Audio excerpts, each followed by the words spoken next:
सरकार थोड़ा झूठ बोलती है तो चलिए हजम हो सकता है, लेकिन कुछ बातें ऐसी हैं कि गले के नीचे नहीं उतरती हैं। अब लगातार सरकार का नीति आयोग इस देश को और दुनिया को यह समझाने पर, यह सिद्ध करने पर तुला हुआ है कि नरेंद्र मोदी सरकार ने गरीबी का सफाया कर दिया है। ये जो लोग आत्महत्या कर रहे हैं, ये जो बेरोजगारों पर लाठियां बरसाई जा रही हैं, जो बेरोजगार सड़कों पे उतरे हुए हैं, ये देश के नागरिक थोड़े ही हैं, ये कोई छुट्टे जानवर हैं जो घूम रहे हैं। यही समझाना चाहती है सरकार। इस देश के नीति आयोग ने अब यह सिद्ध करने का बीड़ा उठा लिया है कि देश में गरीबी नहीं है, और एक बिल्कुल चौंकाने वाला आंकड़ा आया है जिसके चलते नीति आयोग ने, एनएसएसओ का यह आंकड़ा आया, उसमें कहा है कि गरीबी 5% पर आकर टिक गई है। 5% पर गरीबी आ गई है, मतलब अब सिर्फ 7 करोड़ लोग गरीब हैं, बाकी माला माल है। और इसीलिए ये जो झूठ है ये गले के नीचे नहीं उतरता है।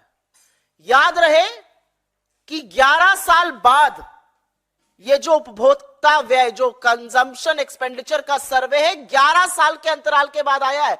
हर 5 साल पे आना होता है।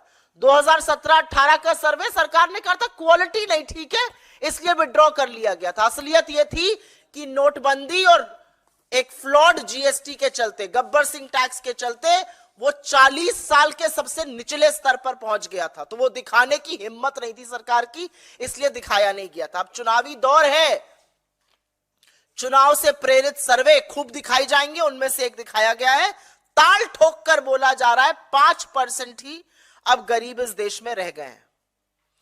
लेकिन अगर इन्हीं की रिपोर्ट आप मान लीजिए, हम चलिए इस रिपोर्ट का खंडन ही नहीं करते, हम इसी रिपोर्ट पर चर्चा करते हैं।